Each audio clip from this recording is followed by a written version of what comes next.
Good evening, sir. Good evening, very good evening. I'm surprised this is for the 100. In fact, it has Your come from the student side. voice, your voice was not clear in between. Okay. Now, am I audible? Yes, sir. Okay. Thank you. Thanks for responding. So, any doubts in whatever we have gone through till now? अभी तक कोई doubt जो हमने पढ़ाई की है और आपको समझ ना आया हो? No, sir. No, sir. Okay. Thank you. Okay. So, after your midterm examinations are over, we have gone through three concepts. One is 4NF, and I should say 4NF plus multi-value dependency. This is one. Second, we have gone through the concept of lossless and lossy decomposition. Then we have seen in the previous lecture fifth normal form. And now I can say like our normalization is over and we are now switching to another different topic. And in fact, this topic is very important as far as your interviews are concerned. In interviews, or maybe you can say in gate examination, these topics are very much asked.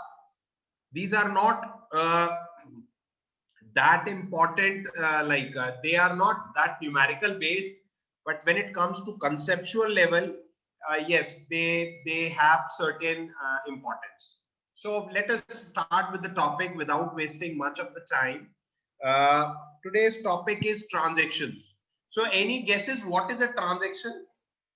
Transaction क्या होता है? कोई बताएगा?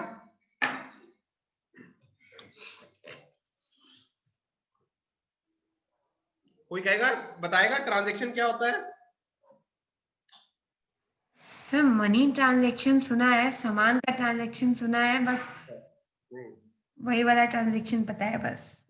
शुभांशी बेटा, जो आप transactions बता रहे हो ना, चाहे मनी का हो या चाहे सामान का हो, उन सब के पीछे की जो कहानी होती है वो डेटाबेस की ही होती है।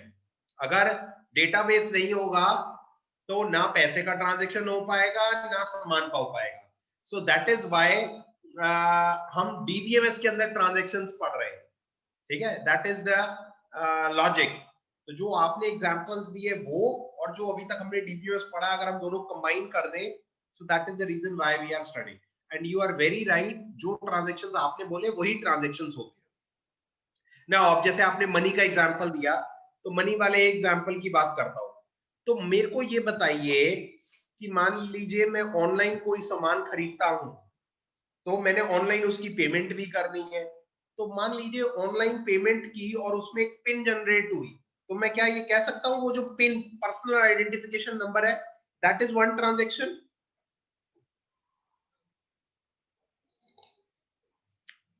Yes. No, I can not. क्या होता है बेटा, वो उस ट्रांजैक्शन का पार्ट है, पर ट्रांजैक्शन पूरा कंप्लीट कब होगा? जब वो हमें नजर आएगा। तो ट्रांजैक्शन की अगर डेफिनेशन की बात करूं तो फॉर्मल डेफिनेशन जो बुक्स में, या if you will try to Google, it is the logical unit of work. मतलब अगर आप कोई काम करते हो और उसकी एक यूनिट की हम बात करें, सो दैट्स अ ट्रांजैक्शन। तो वो काम कंप्लीट होना मतलब ट्रांजैक्शन गेट्स कंप्लीटेड। जैसे आपसे कोई पूछे कि आपके पूरे डेली की एक्टिविटी क्या है, तो हम मॉर्निंग में उठते हैं, we get up from the bed, we like हम फ्रेशन अप होते हैं, you do brush, cleaning, and उसके बाद you take a bath, and फिर उसके बाद आप रेडी होते हो, फिर you come to college and you study, then you go, you have your food, and then you sleep. So this is complete transaction.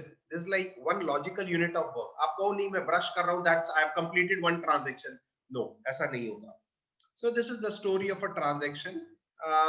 This is what you can see. A transaction is a sequence of one or more SQL operations treated as a unit. मैंने कहा ना, this is important. Transaction is one logical unit of work. transactions appear to run in isolation. If the system fails, each transaction changes are reflected either entirely or not at all. Yes, अभय ने जो definition लिखी है, a transaction is a small unit of work and it may contain several low-level tasks. Yes, precisely yes. तो जहां focus देने वाली बात है, that is unit. That unit is very important. अर्जित, यहाँ पे ये जो दो चीजें हैं ये मैं अभी डिस्कस नहीं कर रहा, नेक्स्ट स्लाइड में आपको ज्यादा अच्छे से बताऊंगा कि इनका मतलब क्या होता है, ठीक है। So as of now, a transaction is a sequence of one or more SQL operations treated as a unit. Okay, now this is very important. Very important. When I am saying very important, it is actually very important. और इसको समझना ये अपने में बहुत बड़ा challenge है. That's a very important thing. So इसके लिए मैं हेल्प लेता हूँ एक्सेल फाइल की, ठीक है। I'll take the help of an Excel file and then I'll try to show you. Okay, so for example, I'll write my name Saurabh and I'll write my friend's name, say Amit. Okay, so here I am Saurabh and here my friend Amit, ठीक है। तो पहली property देखते हैं, पहली property वो क्या बोल रहा है यहाँ पर।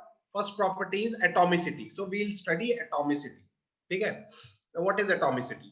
एटॉमिसिटी का मतलब ये होता है, से for example Saurabh has got 10,000 rupees and Amit has got 0 rupees. Saurabh यानी मेरे पास 10,000 रुपए है और अमित यानी मेरे फ्रेंड के पास 1 भी रुपया नहीं है। ओके, ठीक है। Now the thing is that Amit is in a dire need of money. Amit को पैसे की जरूरत है और अमित को कुछ पैसा चाहिए। तो अमित ने कहा अपने फ्रेंड सौरभ से कि please hey friend give me some 5,000 rupees of money. कोई बात नहीं, दे देते।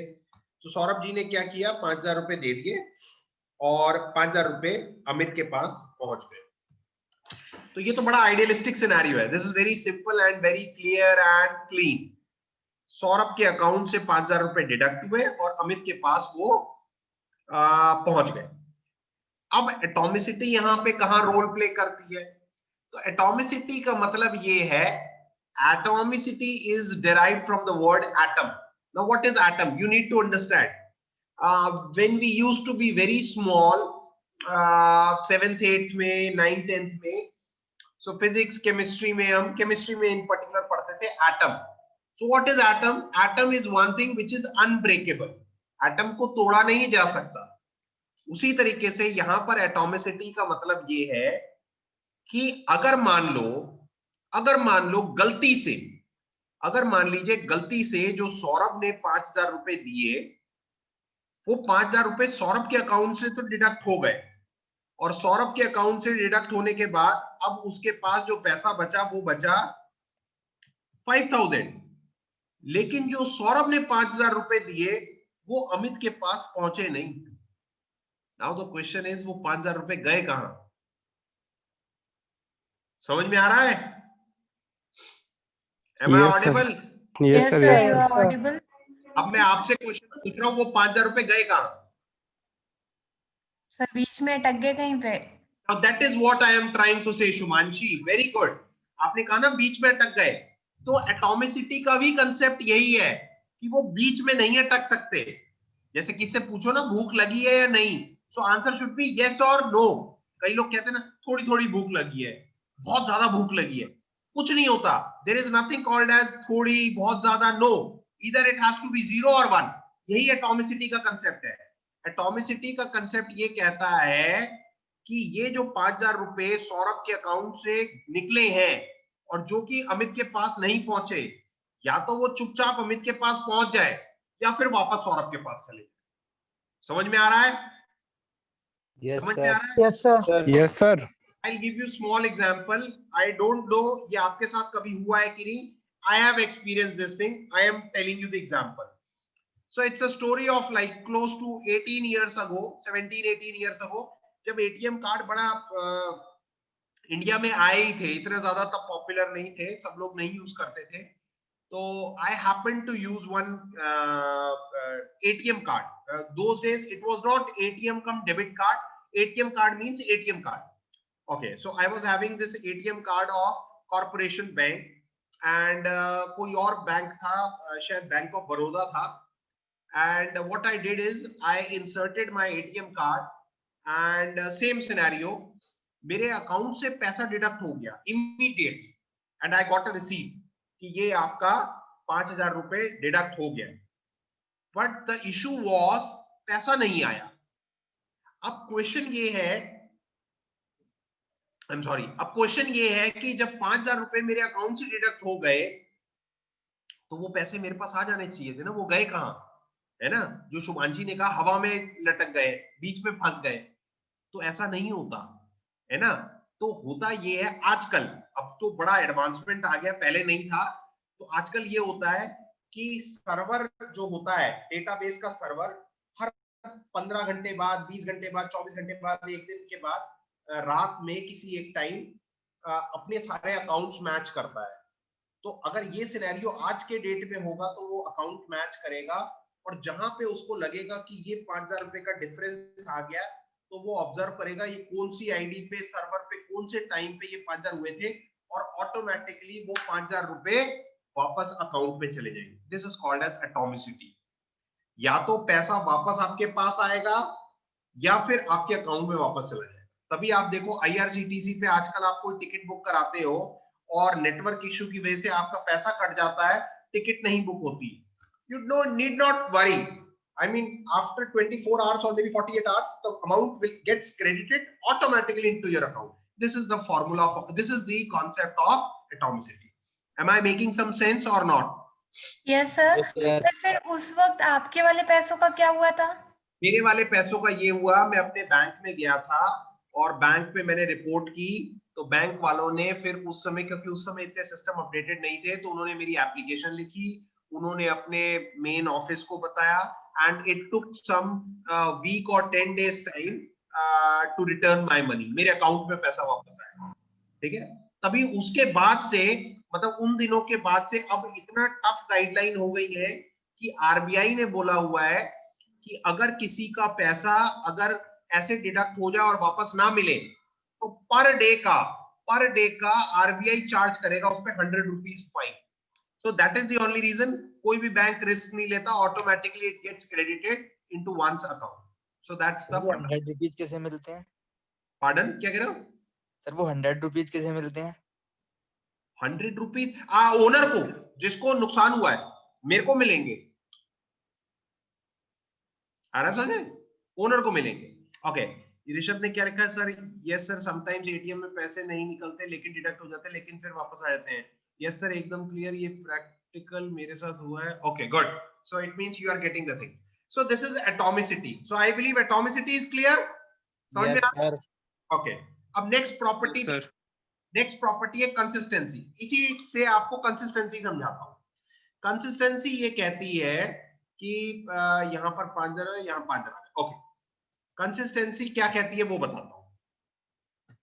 सेम एग्जांपल, मेरे पास 10,000 थे, मेरे फ्रेंड के पास कुछ भी नहीं था, मेरे अकाउंट से 5,000 रुपए डिडक्ट हो गए और अब डिडक्ट होने के बाद मेरे पास बचे 5,000 और वही 5,000 मैंने अपने फ्रेंड को दे दिए 5,000 रुपए और अब उसके पास 5,000 रुपए है. नाउ कंसिस्टेंसी सेज, कंसिस्टेंसी ये कहती है कि ट्रांजैक्शन के शुरू होने से पहले, ट्रांजैक्शन के शुरू होने से पहले और ट्रांजैक्शन के शुरू होने के बाद जो सिस्टम है उसकी स्टेट सेम रहनी चाहिए. ये नॉर्मल अपना बायोलॉजिकल रूल भी है. कहते हैं ना, total energy destroyed is equal to total energy created. दोनों का नेट हमेशा बराबर होता है. ये सुना होगा कभी आपने. इकोलॉजिकल के बैलेंस का बड़ा फेमस रूल है. Everything remains same, balance. उसी तरीके से यहाँ पे जरा ध्यान से देखो, ट्रांजैक्शन शुरू होने से पहले मेरे पास कितने पैसे थे? 10,000. 10,000. और ट्रांजैक्शन शुरू होने से पहले मेरे दोस्त के पास कितने थे? 0. तो हम दोनों के पास मिलके उस समय कितने पैसे थे? 10,000. ट्रांजैक्शन होने के बाद मेरे पास कितने पैसे बचे? 5,000. 5,000. और ट्रांजैक्शन होने के बाद मेरे फ्रेंड के पास कितने बचे? 5,000, टोटल कितना हुआ? 10,000. 1000. जितने पहले थे उतने अब है, Yes, sir. Total remains same. समझ में आया? This is consistency. Getting it? Yes, Yes, sir. sir. Yes, sir. और आपको एक एग्जांपल देता हूं. ये हालांकि डीबीएमएस से रिलेटेड नहीं है, मैं अपने सिक्योरिटी के बच्चों को बोलता हूं, बट आपको समझाने की कोशिश कर रहा हूं. से फॉर एग्जांपल मेरे पास 500 MB की एक वीडियो है. I have a video of 500 MB और शशांक रोल नंबर 57 में देख रहा हूं. मान लीजिए शशांक ने कहा सर ये वीडियो मुझे चाहिए, ये एजुकेशनली बड़ी इंपॉर्टेंट वीडियो है, मुझे दीजिए. तो मैंने इनको भेजी, YouTube पे अपलोड कर दी मान लीजिए. तो कंसिस्टेंसी तब मेंटेन रहेगी जब मैंने 500 की वहां अपलोड की और शशांक ने जब उसको डाउनलोड किया तो भी उसका साइज 500 ही रहा. अगर शशांक के डाउनलोड करते समय अगर उसका साइज 450 MB हो गया या 470 MB हो गया या 480 MB हो गया, so it means it is not at all consistent. Are you getting it? Yes, Yes, sir. sir. This is the concept of consistency. Yes. Clear? Yes, sir. Okay. Clear. Okay. The next topic is isolation. अब isolation का मतलब क्या होता है? Now, before understanding isolation, you should get the real, literal meaning of isolation. English में क्या मतलब होता है isolation? English में मतलब ये होता है कि जब आप कोई काम कर रहे हो तो isolate होके करो, लोगों से छुपा के करो, है ना? उसी तरीके से डीबीएमएस के अंदर और डीबीएमएस के अंदर ट्रांजैक्शन के अंदर आइसोलेशन का मतलब ये होता है कि कभी भी अगर हम कोई काम करें, कभी भी अगर हम कोई काम करें, कोई ट्रांजैक्शन करें, तो वो ट्रांजैक्शन इस तरीके से परफॉर्म होना चाहिए कि it should not effect some other transaction, है ना? अब इसको समझना थोड़ा सा टिपिकल है. से फॉर एग्जांपल जब आप ट्रांजैक्शन कर रहे हो तो कोई डेटा है आपके पास ए, है ना? कोई डेटा है आपके पास ए एंड बी. तो अगर मान लीजिए उस पूरे ट्रांजैक्शन के दौरान ए और बी को जब आप यूज कर रहे हो तो ए और बी यूज हो रहा है, तो ए और बी की वैल्यू अगर कहीं और पड़ी है तो वो वहां पर डिस्टर्ब ना करे, आप अपना आराम से अकेले से काम करते रहो. So that's the concept of isolation. समझ में आ रहा है? Isolation means whenever you are doing something it should not affect the other things in the same system. So that's the concept. मैं आपको एक एग्जांपल देता हूं डीबीएमएस का. अगर आपका एक मुझे यूनिवर्सिटी रोल नंबर मिल जाए, किसी भी आप में से किसी एक स्टूडेंट का, तो मैं आपका नाम पता लगा सकता हूं, Yes, sir. मैं आपका एड्रेस पता लगा सकता हूं, Yes, sir. मैं आपके मार्क्स पता लगा सकता हूं, Yes, Yes, sir. sir. आपकी कितनी बैकलॉग है ये पता लगा सकता हूं, आपकी प्लेसमेंट की डिटेल्स पता लगा सकता हूं, आपका Yes, कितना sir. लाइब्रेरी ड्यू है, फाइनेंशियल ड्यू है, सब पता लगा सकता हूं. अग्रीड? यानी Yes, sir. कहने का मतलब ये है कि एक यूनिवर्सिटी नंबर आपका हर जगह यूज में आ रहा है, यानी वो फॉरेन की तरह काम कर रहा है बहुत सारे टेबल्स में. Sir, मान लीजिए primary की. बेटा एक टेबल में प्राइमरी की होगा, बाकी सब में वो फॉरेन की तरह होगा. यही तो कंसेप्ट है प्राइमरी की फॉरेन की का. ओके. Yes, sir. नाउ अब एक यूनिवर्सिटी नंबर को यूज करके अगर मैं एक टेबल में आपके लाइब्रेरी के ड्यूज को चेंज कर रहा हूं तो इसका मतलब ये है कि वो बाकी टेबल्स में भी इफेक्ट डाले? तो ऐसा तो नहीं होना चाहिए ना. समझ में आ रहा है कि नहीं? Yes, Yes, sir. sir. आ रहा है. अगर मैं आपका एक यूनिवर्सिटी नंबर यूज करके आपके मार्क्स अपडेट कर रहा हूं तो क्या ये होगा कि उसके साथ मार्क्स अपडेट होंगे तो वो जो बाकी सारी डिटेल्स है वो भी चेंज हो जाएंगी? नो. तो इसी को आइसोलेशन कहते हैं. This is a very important topic. अभी आगे हम एग्जांपल जब करेंगे तो आप समझोगे इसकी इंपॉर्टेंस. क्लियर? सबको समझ में आ रहा है? Yes, Yes, sir. sir. Okay. Next is durability. Very important again. Durability का मतलब होता है कि जो लंबा चले या लंबा टिके. ये this is I am telling you very like language of a very layman, है ना? इट्स लाइक क्या होता है, कभी आप मार्केट जाओ, है ना? अभी जैसे दिवाली टाइम है, so many sales are going on Amazon, Flipkart, है ना? So often they advertise their products at this is durable. अभी मैं किसका एग्जांपल, से फॉर एग्जांपल फैन है यहाँ पर मेरे ऑफिस में, मैं फैन का एग्जांपल लेता हूँ. आप मार्केट में खरीदने गए, उसने कहा भैया फैन दिखाओ जरा, तो 2-3 दिखाए, तो आपने कहा भैया ड्यूरेबल तो है. तो ड्यूरेबल का मतलब क्या होता है? ड्यूरेबल का मतलब होता है लंबा चले. लंबा चलने का मतलब क्या है कि आज जैसा मैंने खरीदा है, जो उसकी परफॉर्मेंस आज है, वैसी ही परफॉर्मेंस उसके लंबे समय तक चले। लंबा चलेगा मतलब ये नहीं कि अभी तो बहुत तेज तेज चलता है और एक साल बाद बिल्कुल धीरे धीरे धीरे चले ना, ऐसा नहीं, फिर तो खराब है ना वो, फिर तो उसका चलना ना चलना एक बराबर है। Durability means the performance of a system at the initial stage should continue at the later stage also, मतलब वही परफॉर्मेंस उसकी कंटिन्यूड रहे। This is the concept of durability. अब डीबीएमएस के अंदर, ट्रांजैक्शन के अंदर ड्यूरेबिलिटी का क्या मतलब है?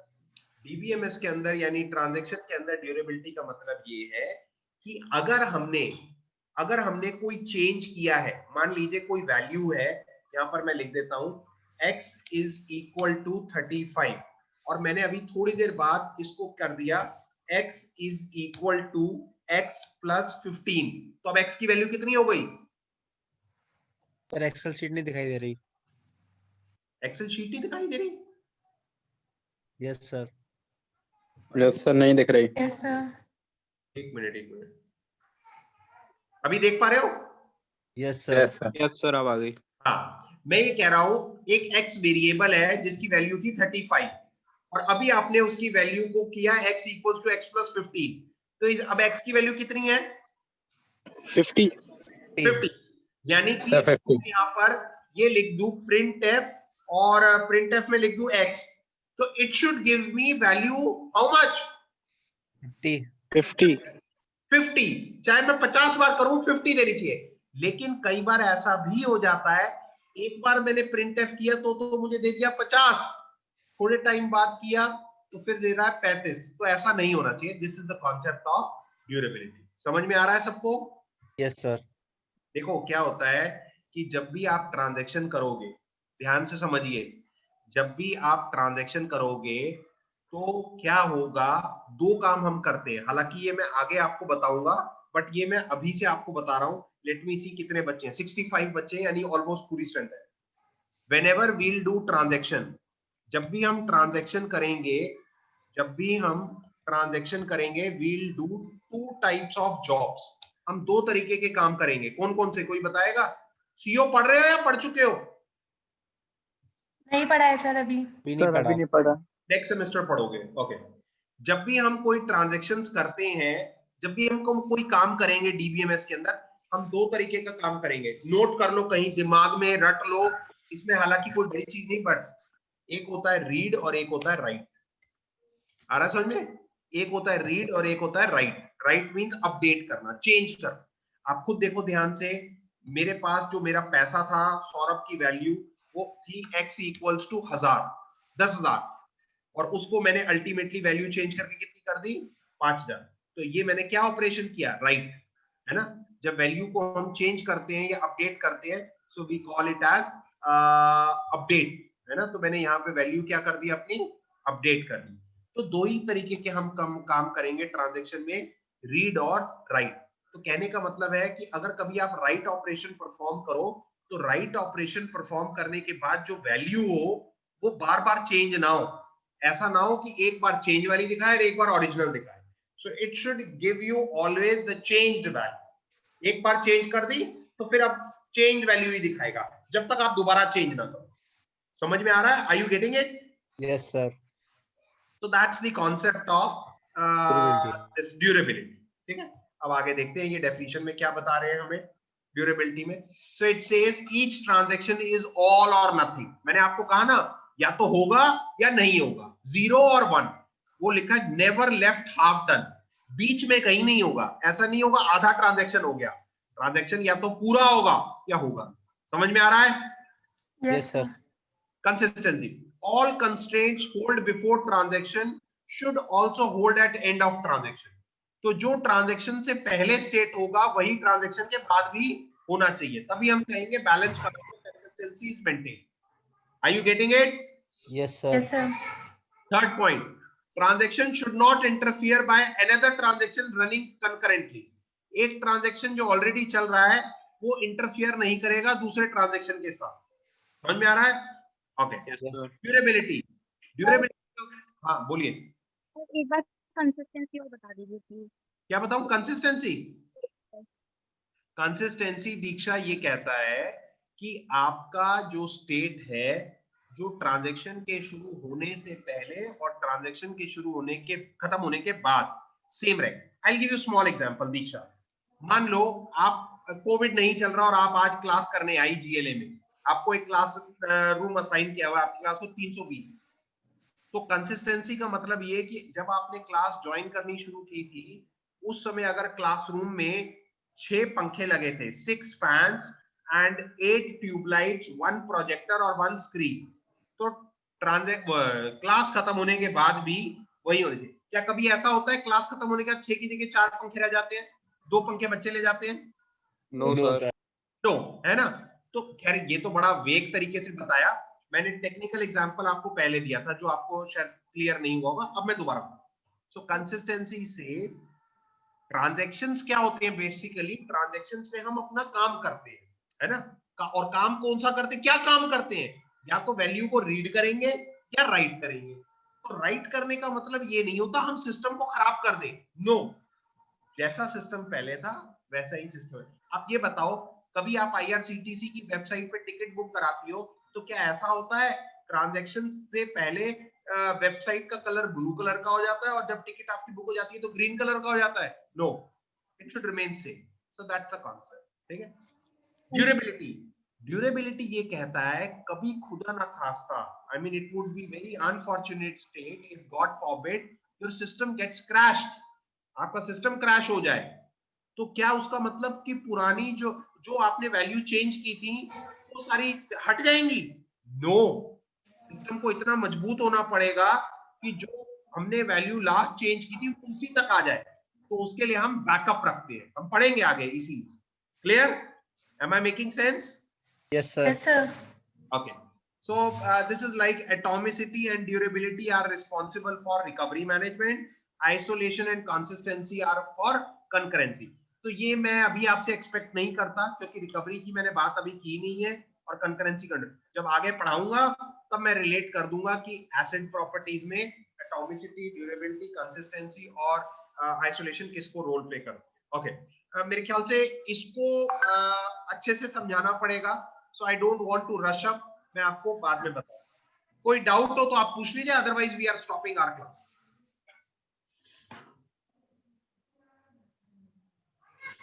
No, sir. Any doubts? No doubt sir. किसी को कोई अटेंडेंस का इशू तो नहीं आएगा if we stop our class now? No, sir. No sir. No sir. Thank you, bye. किसने क्वेश्चन पूछा है चैट में? No sir, okay, thank you, bye, take care.